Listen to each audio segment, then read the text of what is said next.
اوس خبر شوم چې په انډیا کې د محمد صلی الله علیه و آله وسلم په نوم اغاستو پابندۍ لګېدلې دي او چې څوک دا نوم اخلي په هغه به اف آی آر کېږي او جیل ته وځي. نو د غوا زامنو د بګوان زامنو تاسو به چا خولې بندوئ؟ وښایه ورته خپل زور.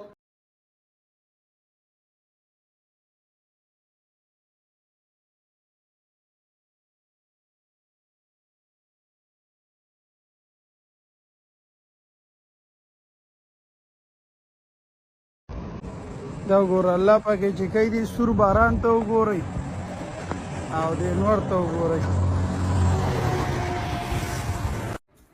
ټرمپ ماما لګیا دی په دې قوم د حملې کوشش کوي چې د کوم 14 کلن ماشوم بغیر پاسپورټ او ویزې هندوستان ته په ټیر باندې تللی دی. ظالم بچی والله چې دماغ دې راله وخوځول.